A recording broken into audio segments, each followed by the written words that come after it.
Welcome back. Now, if you remember from our last video, we discussed the physical, environmental, and historical geographies of Sub-Saharan Africa. Now, this presentation will cover economic development patterns, social geographies, and geopolitics in this region. In recent years, Sub-Saharan Africa has developed at an astronomical rate due to foreign direct investment and natural resource exploitation. However, some experts argue that its GDP growth is not fast enough to make up for population growth rates. So let's take a look at some World Bank data for this region.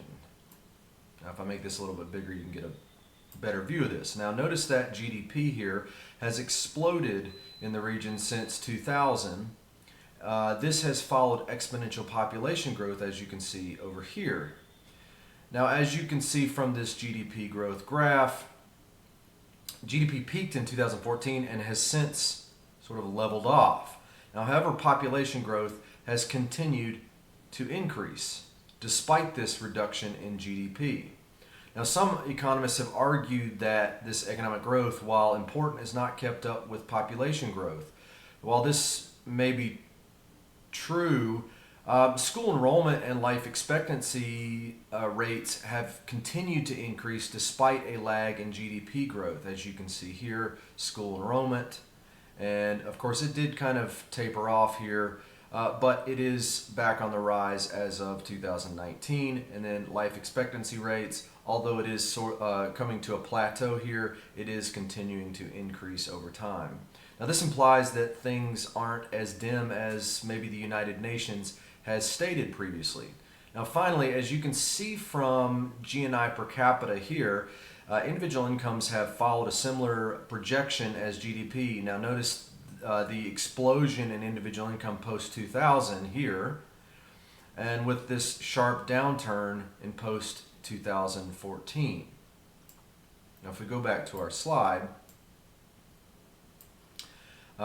you'll notice that this slide has an infographic produced by the United Nations Department of Economic and Social Affairs concerning GDP growth rates in Africa. Now, notice that East Africa has the highest percentage growth rates of any other region. While other regions have lower economic growth rates, West Africa, Central Africa, and Southern Africa have seen major increases in GDP.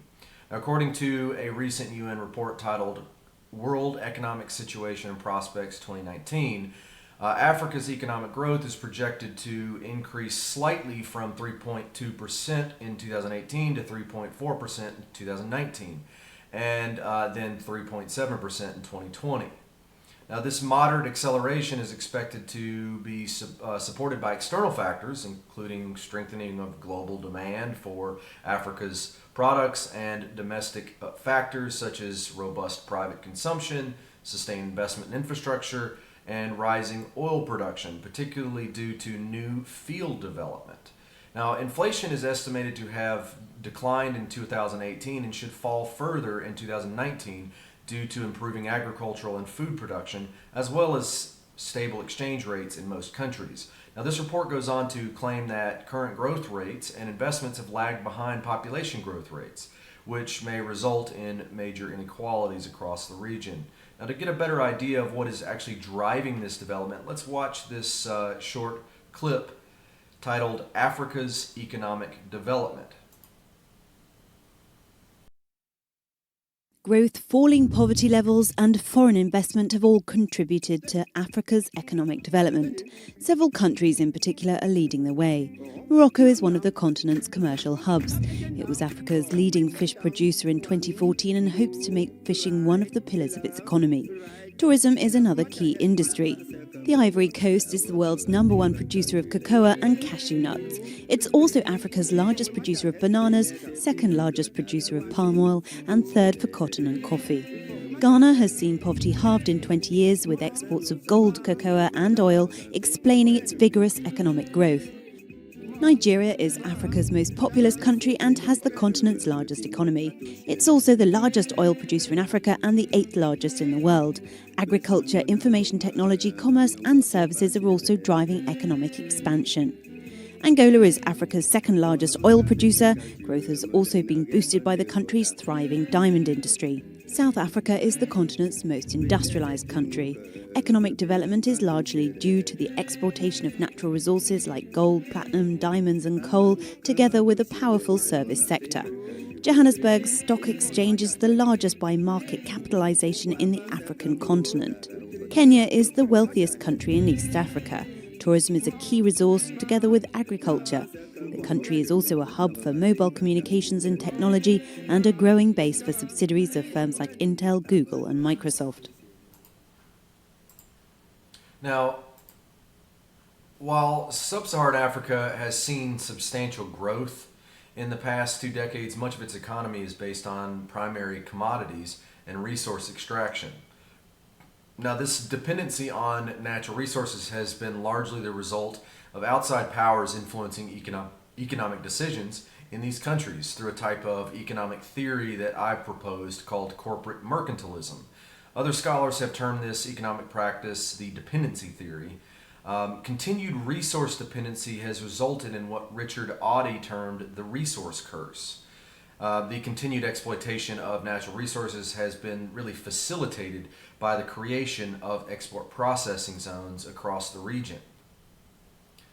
Now, after colonialism in Africa ended, European countries still needed natural resources to produce consumer goods.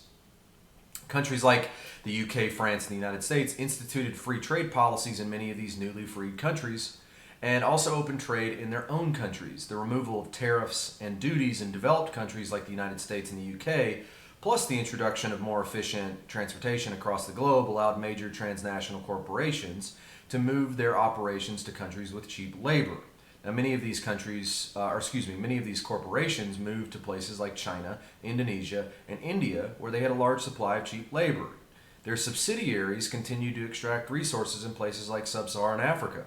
Now, in order to get these new governments to play along, organizations like the International Monetary Fund, or the IMF, and the World Bank offered billions of dollars in loans with compound interest rates to many of these countries. Now, governments that did not play the game were removed from power by intelligence groups by infiltrating dissident groups.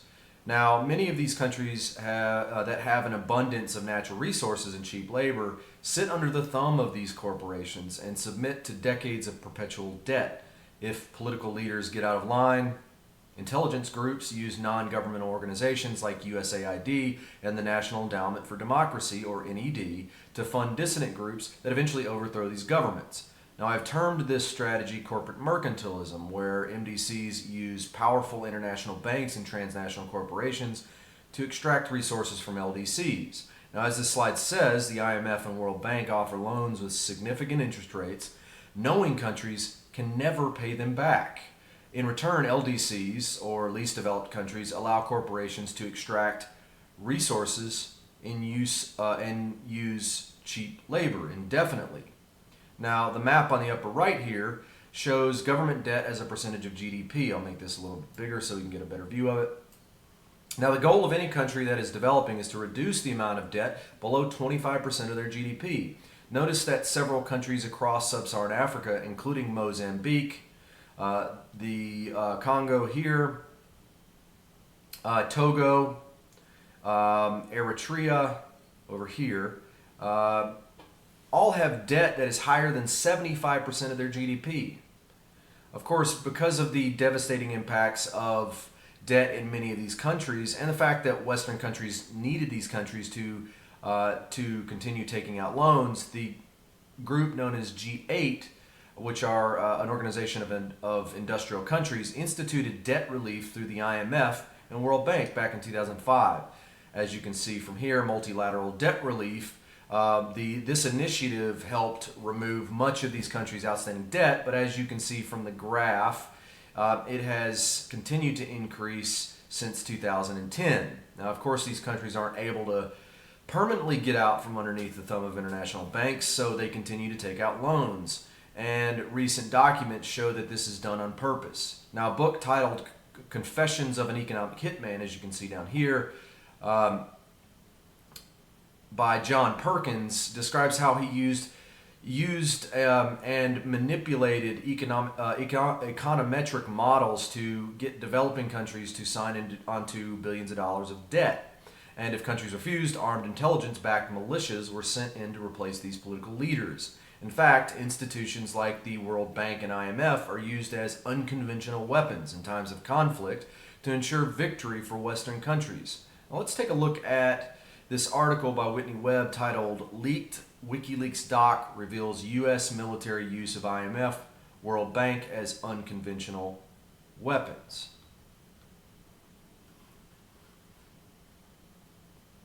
I'll make this a little bit bigger so it's easier to see.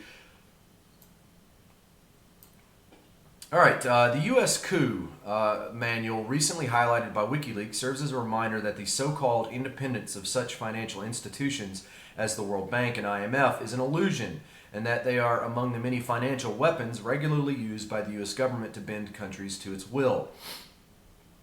In a leaked military manual on unconventional warfare recently highlighted by WikiLeaks, the U.S. Army states that major global financial institutions such as the World Bank, International Monetary Fund, and the Organization for Economic Cooperation and Development, or OECD, are used as unconventional financial weapons in times of conflict up to and including large-scale general war, as well as in leveraging the policies and cooperation of state governments. The document, officially titled Field Manual 3-05.130 Army Special Operations Forces Unconventional Warfare, and originally written in September 2008, was recently highlighted by WikiLeaks on Twitter in light of recent events in Venezuela, as well as the years-long U.S.-led economic siege of that country through sanctions and other means of economic warfare.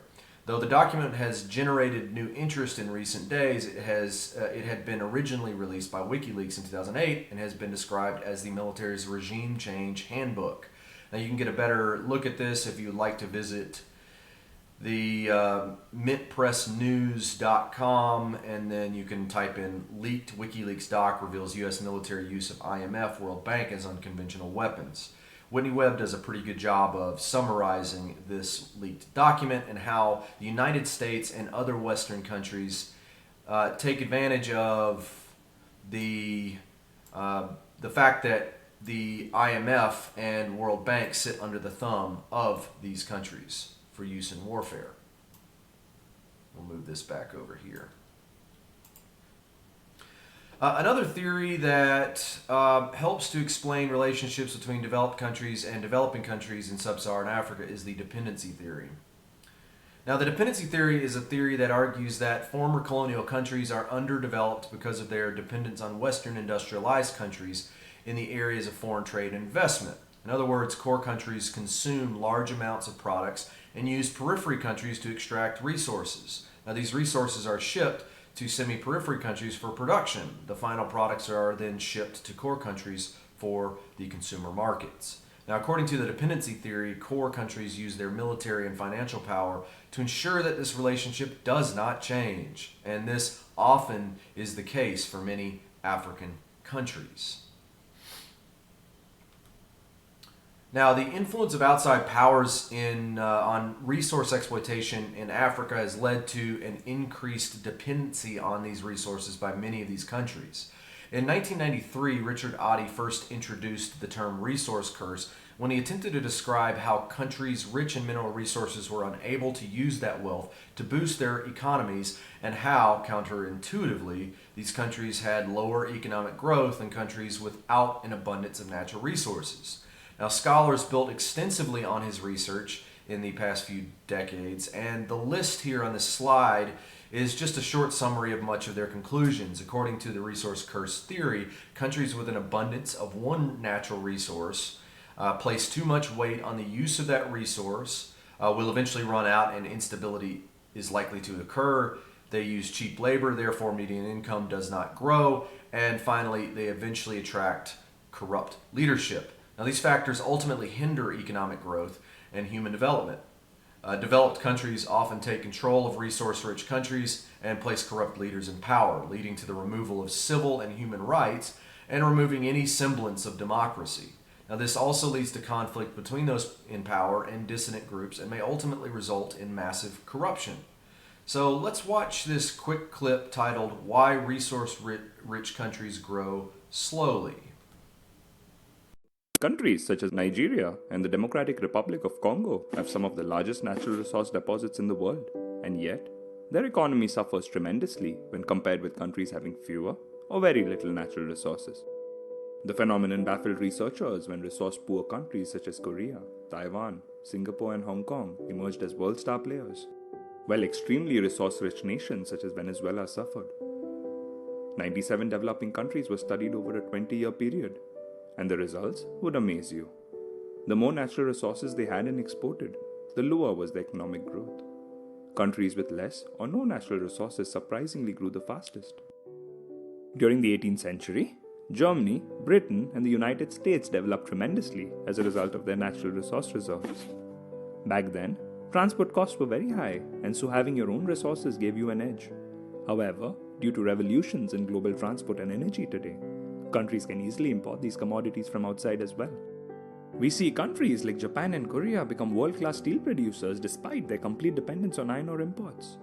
So if having natural resources does not give countries a significant advantage today, is it actually disadvantageous? Well, yes. Let's look at a few examples. Trinidad and Tobago is a small nation rich in oil reserves. As a result of the oil boom, wages in the oil sector here are much higher than that of manufacturing or agriculture. Everyone wants to work in oil, and industries like agriculture are looked down upon as a place to work if you haven't made it in life. The country currently imports close to $1 billion worth of food products a year. If we board a ferry from Trinidad and Tobago and travel just a couple of hours, we reach the country that has the largest oil reserves in the world, Venezuela. Oil was discovered here in the early 1900s, and the country soon became the largest oil exporter in the world. As a result, the value of their currency increased tremendously. Exports of other industries such as agriculture and manufacturing began to die, as countries now found it very expensive to import from Venezuela. With 96% of export earnings coming from oil, the economy became very vulnerable to the smallest changes in oil prices. A small increase spread cheer while a small decline signaled doom. Now, with falling oil prices, bad economic policy, and rampant corruption, the country faces the largest economic, social, and political crisis in the world today. Another common aspect that plagues these nations is the lack of entrepreneurship. I'm going to interrupt real quick because this video, while it is an important video, it also overlooks the problems of economic sanctions in Venezuela as well. So just keep that in mind that while those are also problems, those economic sanctions have plagued that country for years. With a booming natural resource sector, wages tend to go up in this sector. With high wages to be earned, people now prefer to work instead of taking a risk and starting their own business. This eventually leads to the death of innovation and hence overall development as well. Nauru is an island country in the Central Pacific. Its inhabitants during the 70s were amongst the richest people on earth, thanks to their large phosphate deposits. A majority of individuals were happily employed in the phosphate industry and did not see the need to innovate at all. Over time, their reserves ran out and the citizens had nothing to fall back on. The country today suffers with a staggering unemployment rate of over 90%. A few countries, however, have managed to keep the curse at bay. Norway had the foresight to set up a wealth fund in 1990, which is worth $900 billion today. During times of low oil prices, the fund is used as a cushion to balance trade deficits. Saudi Arabia and Malaysia are extremely resource-rich and have been able to offset the curse to some extent due to a long tradition of open trade. The royal family has recently pledged to gradually wean the country off oil and also focus on the growth of other industries. Another rare phenomenon is seen in Iran. In spite of being extremely resource-rich, manufacturing exports here have actually gone up. This is due to the fact that the government kept energy prices such as electricity very cheap for companies and provided these companies with a competitive advantage in foreign markets. In the absence of strong strategy, forward-looking policies, and alternate sources of revenue, many more nations may be headed towards disaster. All right, interesting video. It is a little bit simplistic, but at least you get an idea of what's going on. All right, so as stated earlier, export processing zones are often used as conduits for the exploitation of resources out of Sub-Saharan Africa. Now, as this slide says, export processing zones were first introduced to Africa by Europe and the US to reduce government regulation and tariffs on natural resources. EPZs are place-based neoliberal policies designed to benefit large corporations and Western producers. China is now in the game and offering better deals. Loans have smaller interest rates and no requirements are placed on government accountability. Now, these place-based neoliberal policies allow transnational corporations easy access to resources out of Africa and reduce government regulations. These zones are often fraught with labor abuses and can lead to a lack of resources within these countries. Now, why is that?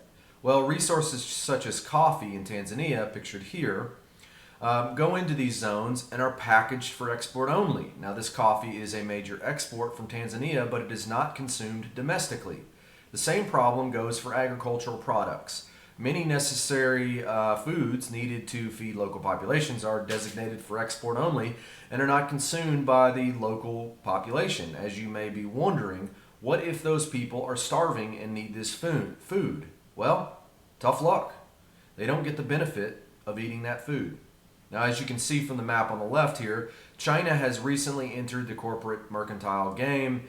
They have recently built several export processing zones throughout Africa and have promised these governments extensive revenues. Now, while this may be concerning to some people, China is only doing what the US and other countries have been doing for decades. The only difference is that China offers no strings attached and provides lower interest rates on loans. No wonder many African countries have joined China's Belt and Road Initiative. Now, if we go back to the main slide, the next point deals with manufacturing and services. Now, in recent decades, many African countries have increased in productivity, leading to increased revenues. Now, this increase in revenues is largely due to a reduction in production costs, alleviated by more efficient just-in-time manufacturing and the introduction of new technologies. Now, you'll notice the slide says economies of scale. Now, this term is defined as the proportionate savings in costs gained by an increased level of production, or in other words, as these African countries improve their productivity, increased profits will generally follow behind. Of course, as these countries become more developed, they have also built a growing service sector. However, because many African countries depend on manufacturing and natural resource exports, much of their service economy falls within the informal sector, which we will discuss much later. Now, manufacturing in Sub-Saharan Africa has increased in recent years, but this region still remains behind Latin America, MENA, and South Asia. Now, their wealth of natural resources is partially responsible for this, but many countries are investing in new manufacturing industries. Now, as you can see from this World Bank graph here, manufacturing production in Sub-Saharan Africa increased arithmetically from after 2000 and continued to grow until 2014 when manufacturing began to stall. As you can see here in the blue, arithmetic growth, and then for some reason in 2014 we see a dip. Now, some economists have blamed the downturn in production to the fall in oil prices in late 2014. Consumer spending in Western countries also declined in 2015, which exacerbated manufacturing problems across the globe. This economic downturn also coincided with a corruption scandal in Brazil, a slump in Chinese markets, and rising interest rates in the United States. Now, of course, manufacturing bounced back in 2016 in Sub-Saharan Africa and has been growing at a stable rate until the recent COVID-19 virus. More information, of course, will be needed to draw any really concrete conclusions about the long-term effects that this virus has had on the globe. Now, while manufacturing has soared in Sub-Saharan Africa since 2016, production is not uniform across space. Core manufacturing regions are located in coastal West Africa here, where Nigeria produced roughly $38 billion worth of manufacturing goods in 2018. Now, one of the biggest manufacturers in this region is South Africa, located down here, where 14% of their GDP is dedicated to manufacturing. The automobile industry is the biggest industry in South Africa, making up about 12% of all manufactured goods.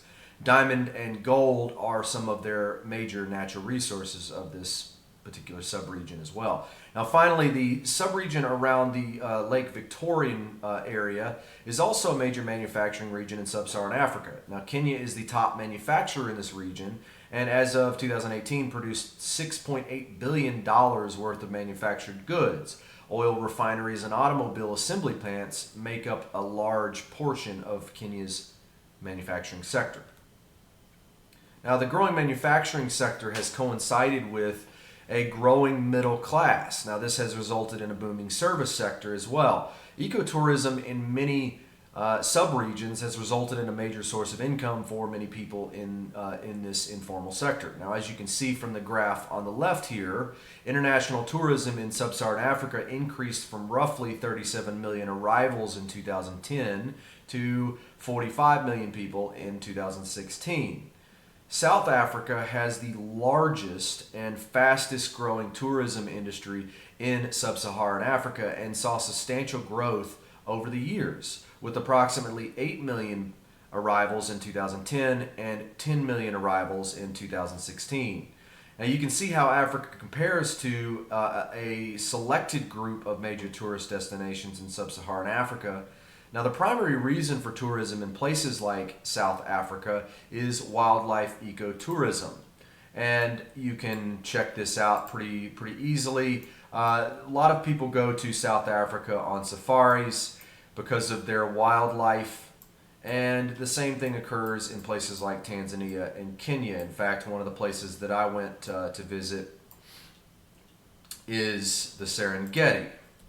And you can find the Serengeti pretty easily. And as you can see, there's some beautiful pictures. I had the chance to visit the Serengeti as well as stated before, the Ngora crater. And it's an absolutely beautiful area. Well, this provides a major source of income for many of these people. Nigeria is the second largest tourist destination, but saw a drop in arrivals between 2010 and 2016. Now, while it's not high on this list, Tanzania is a major attraction for tourists in Sub-Saharan Africa, and 1.2 million arrivals made it to Tanzania's as a tourist destination in 2016 alone. Now, the attraction of visitors from wealthy industrial countries has attracted entrepreneurs to these tourist destinations, and major urban centers in these countries have seen a boom in the informal sector of the economy. Now, the informal economy is a diversified set of economic activities, enterprises, jobs, and workers that are not regulated by the state. The black market is economic activity that takes place outside government-sanctioned channels and involves the sale of goods that were already illegal. Now, I've been fortunate enough to travel to several locations in Africa, South America, and North America and witness the informal economy firsthand. Now, in fact, you can see the informal economy on the streets of the United States. Anytime you sell something to a friend, this is an example of the informal economy. Now, if you sell something that was illegal to begin with, such as pirated CDs or drugs, this is an example of black market trade.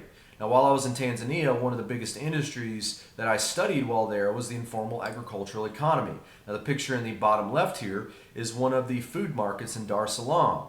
I took this picture when a group of us were shopping for groceries one afternoon. Now, this is a major source of income for people that participate in subsistence agriculture. After their harvest, they sell what is left over to supplement their income. Now, I took the picture on the upper left here after getting on a bus to Arusha. Now, these three guys are selling cigarettes and cigars. However, they are also participating in the black market economy as well. Now, as they tried to sell some illegal items to us while we were getting on the bus.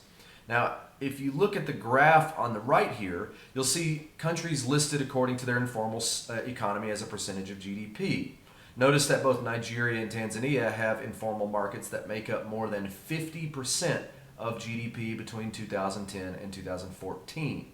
Now, as you can see, even the countries on the low end of this list have large informal sectors that make up more than 20% of their GDP. Now, you have to take any of this with a grain of salt, considering that it is hard to estimate these numbers. So in most cases, it is probably much larger than these estimations. So just keep that in mind. Now, because of growing population numbers and industrial growth, Sub-Saharan Africa has seen dramatic growth in urbanization over the past few years. Over the past 40 years, many of Africa's small farms have disappeared and been replaced by large agribusinesses. In some cases, small farmers have been forced off their land by their governments, for use in ecotourism as well. Now, this has resulted in the mass migration of thousands of rural people into major primate cities across the region. Now, one example is the selling of Masai Land to the Dubai royal family. In 2014, the Tanzanian government made a deal with the Dubai royal family to evict the Masai people off of their ancestral homeland and turn it into hunting land. Now let's take a look at this article from the Washington Post. It's titled, "Tanzania Wants to Sell 370,000 Acres of Its Land So Wealthy Gulf Elites Can Hunt."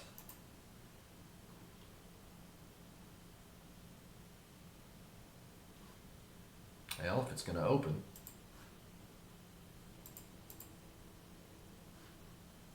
This is good enough right now.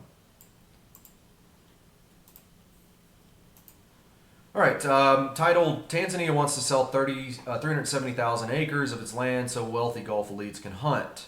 The government of Tanzania is contemplating selling a large tract of protected land to a private firm that would turn it into a zone for commercial hunting and luxury safaris, according to Britain's Guardian newspaper. Tanzanian officials are still in talks to sell 1,500 square kilometers near the famed Serengeti National Park to a private company connected to the royal family in Dubai, the wealthy Gulf state, city-state that's a part of the United Arab Emirates. Now, this is important because this matches up with the stuff that we've talked about before with the growth of ecotourism.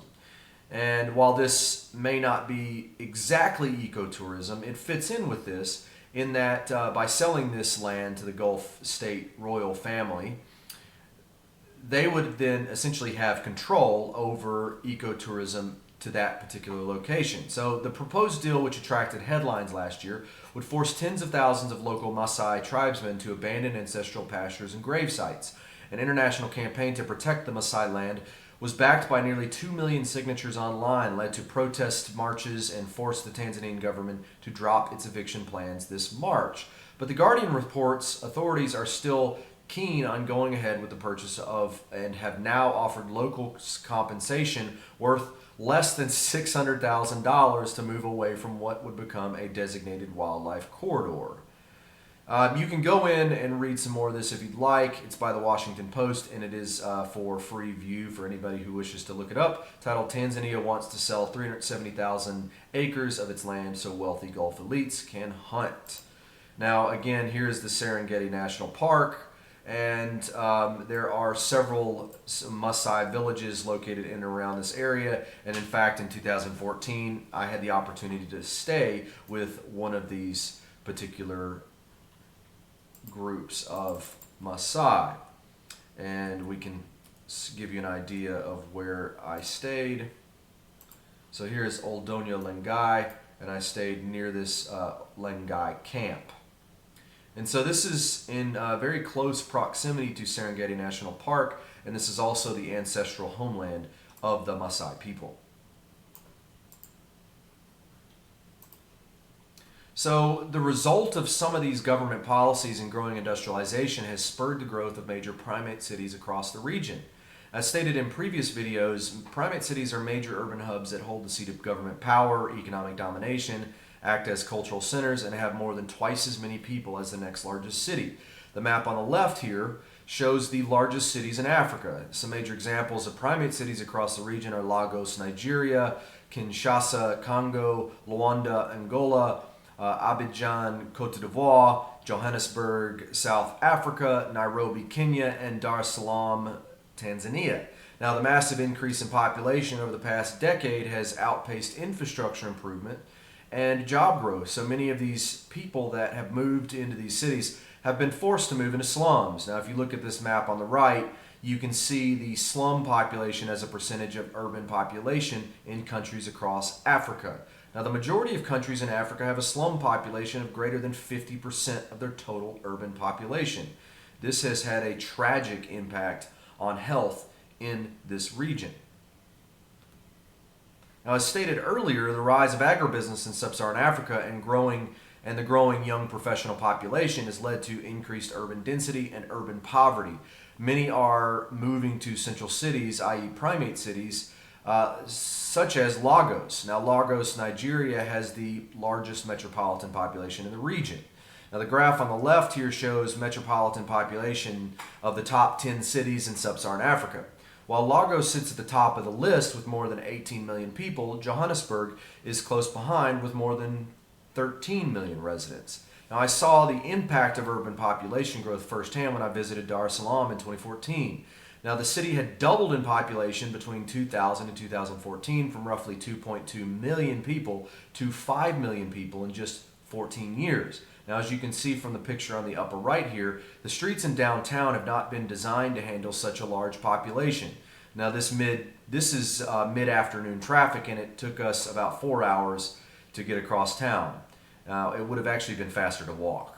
Now, the picture on the bottom right shows a local stream. As you can see, garbage has piled up along this stream because the garbage services are so inefficient.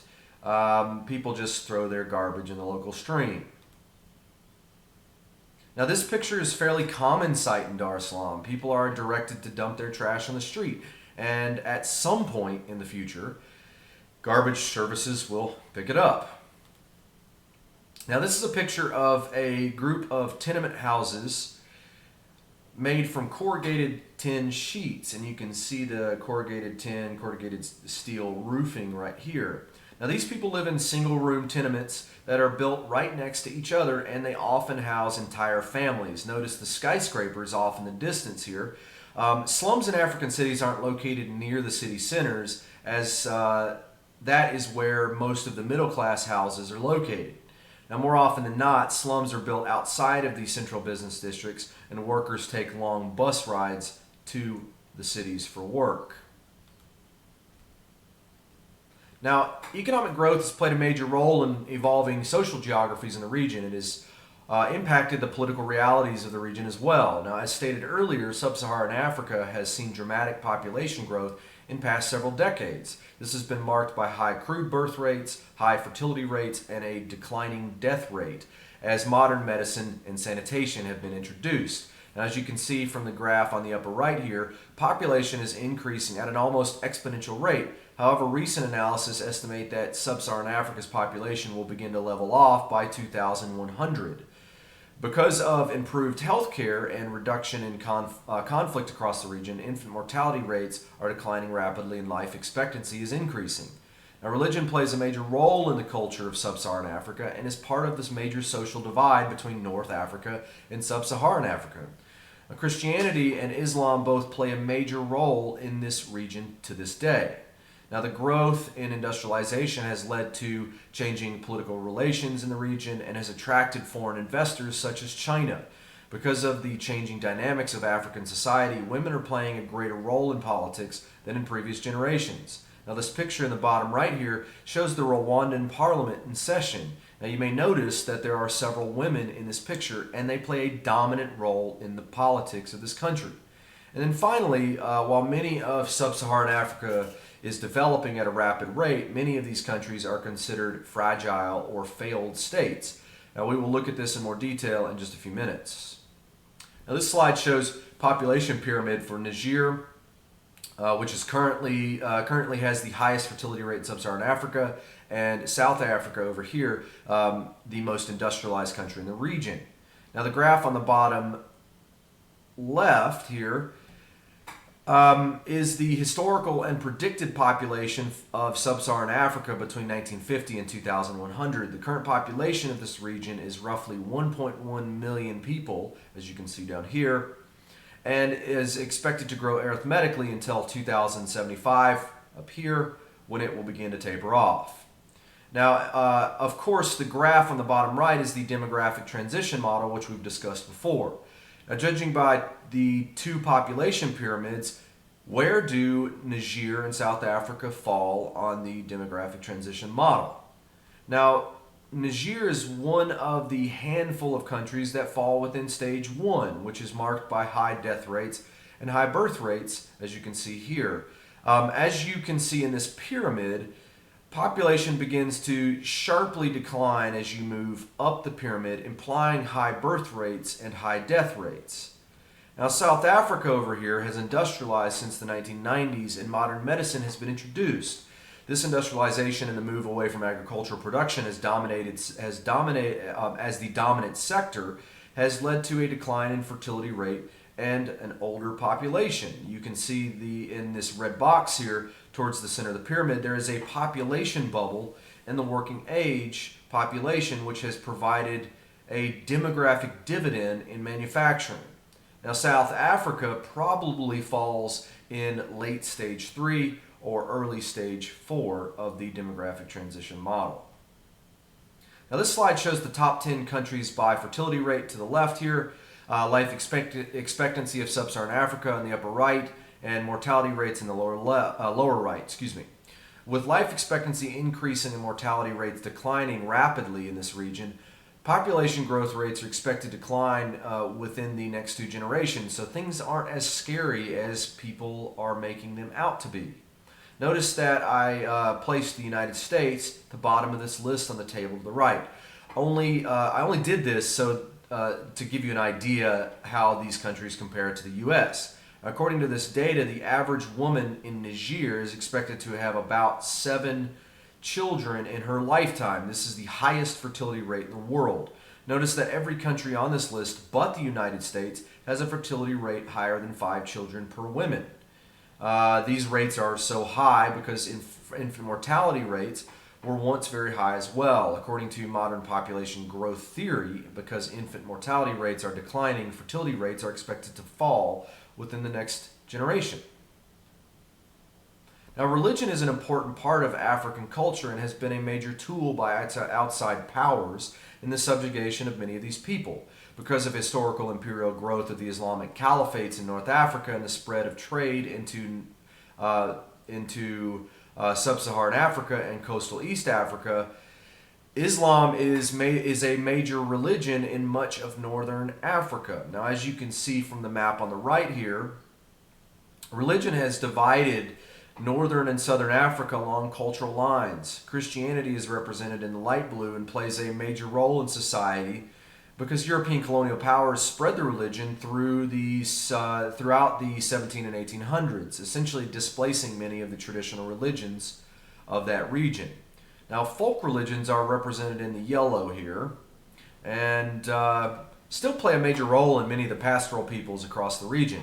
Now, while there may be a clear divide between Islam and Christianity, many of these border countries like Cote d'Ivoire, Nigeria, Chad, Ethiopia, and Tanzania have a mixture of religions that are highly dependent on location. For example, Tanzania's Islamic population primarily exists along the coast where Arab traders established part of their trading empire in the 14 and 1500s. To get a better idea, we can take a look at Google Earth, and you can see Zanzibar, about 99% of their population of Stone Town and the island itself practice a form of Islam.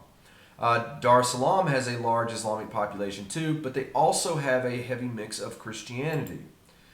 Now, like I said, many people in Dar es Salaam still practice Christianity. So that brings us to this picture here. Now, this is a photo I took in 2014 of St. Joseph Cathedral, which was built by the Germans in 1897 and eventually completed in 1902. This is also the home to the Archdiocese of Dar es Salaam. The other picture on the left here is the Doba Mosque in Dakar, Senegal, which was built in 1887 and completed in 1963. Now, it is considered a major pilgrimage point in West Africa and is one of the largest mosques in Africa to this day. So, industrialization, cultural changes, and global power structural changes over the past few decades have also impacted the relationships between African countries and outside powers. One example is Chinese neocolonialism. Beginning in the early 2000s, China took a page out of the U.S. playbook and began offering major loans to African countries in exchange for major construction projects. Now, one example is the construction of dams across the region. In order to power newly built Chinese-owned industrial centers and special economic zones in Africa, China has been pumping billions of dollars into hydroelectric dams across sub-Saharan Africa. Now, this gives them a geopolitical hold over power and electricity in many areas. Now the picture in the middle left here is the Gaib 3 hydroelectric project in Ethiopia. Now this dam is located on the Amo River and provides power to many of the industrial facilities owned and operated by the Chinese. Major industrial sites such as the China State Construction Engineering Corporation in Addis Ababa, Ethiopia, pictured in this in the bottom left here, use the energy produced by this major hydroelectric dam. Now, because of Chinese investment in hydroelectric power, Sub-Saharan Africa has seen the fastest growth in hydropower production in the past decade outside of China. Now, as you can see from this map on the right here, the largest producers of hydropower in this region are Guinea, the Democratic Republic of the Congo, Ethiopia, and Mozambique. Now, the largest of these projects is the Grand Inga, expected to produce as much as 44,000 megawatts of power for this region. This dam will be located in a series of 6 separate projects along the Congo River. Another cultural change in Sub-Saharan Africa is the participation of women in politics. Now, while many countries still remain behind Western countries in female political participation, countries like Senegal, Namibia, South Africa, and Rwanda rank on a global scale in female participation. In fact, Rwanda ranks number 1 around the globe with 61.3% of its parliament made up of women. Senegal isn't far behind with 41.8%, Namibia with 46.2%, and South Africa with 42.7%. Now, to give you an idea of the magnitude of this, only 23.5% of U.S. Congress is made up of women. Now, this map here was produced by Women in Politics project developed by the United Nations. Countries in dark blue rank at the top of the list, and countries in purple are, of course, close behind. So the question is, why does Rwanda rank at the top of this list? According to many researchers, the Rwandan genocide erased a large portion of men from its population. Now, once the conflict was over, the country was between 60 to 70% female, and a power vacuum was left behind to be filled by many of these women. Now, this was also spurred by Rwanda's president at the time, Paul Kagame, who passed a new constitution in 2003 and reserved a minimum of 30 parliamentary seats for women.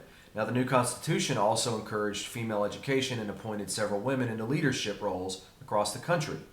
Similar circumstances have occurred across Africa, which has essentially pushed the process of changing this political landscape.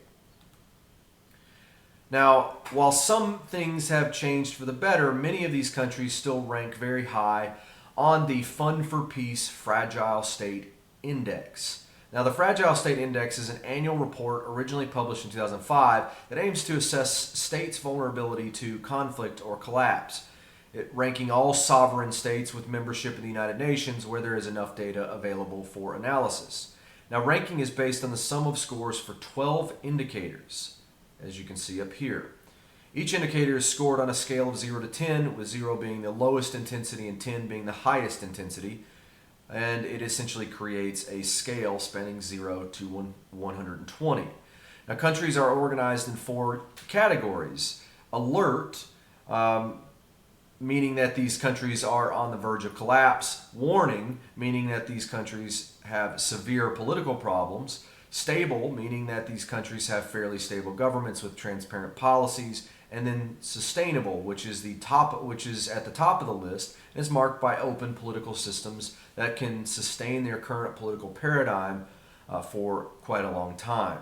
Now, the 12 indicators shown here at the top of the slide consist of security apparatus, fractional elites, group grievances, economic decline, uneven development, human flight, state legitimacy, public services, human rights, demographic pressures, refugees, and then finally internally displaced peoples, and essentially external intervention. Now, according to recent trends on the left here, which you may or may not be able to see very well, but I'll try to expand this as best I can.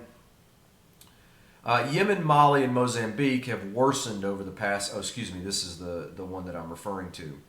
According to these trends, you'll see Yemen, Mali, Mozambique have all worsened over the past few decades, but Zimbabwe is in the process of improving.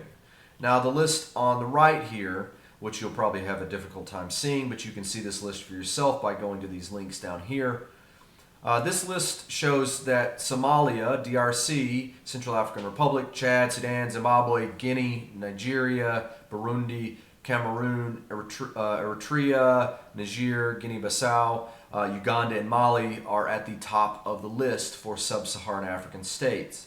Now, I do suggest that you look at these links for more detail on these topics. Now, this is the most recent map released by the Fund for Peace, showing the Fragile State Index. Now let's take a look at the interactive map before we close this presentation. So we can go here, and hopefully it'll open up. All right, there we go.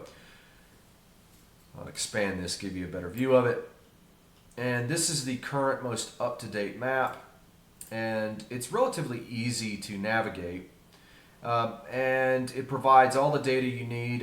You can actually look into one of the countries that is highest on the list for fragile states is the Democratic Republic of the Congo. It ranks 5th around the world today, and it, as you can see, it has actually gotten worse from the previous year. Somalia ranks 2nd in the world. South Sudan ranks 3rd, but most of these countries aren't as bad as they may seem. And that's been one of the major complaints of the Fragile State Index, is that this particular index has used some unfortunate nomenclature. Before it was the Fragile State Index, it was called the Failed State Index, and so they recently changed their name. It's also a very subjective index. For example, you can take a look at the United States ranking 153rd on fragile states, and it shows up in stable, but many of us might view some of the recent occurrences across the political landscape in the United States as unstable. So it is a very subjective measurement, but it does give you somewhat of an idea of how countries compare with one another. And as you can see, one of the best countries as far as governmental structures in Sub-Saharan Africa is Botswana, which ranks 120th on the Fragile State Index. The ultimate goal is to rank last, and Norway is usually pretty close to last, or Switzerland right next to it just about every year. Okay, so that's about it for us today, and I hope you got something out of this. Thanks for watching, and I hope that you have a great day. Thank you.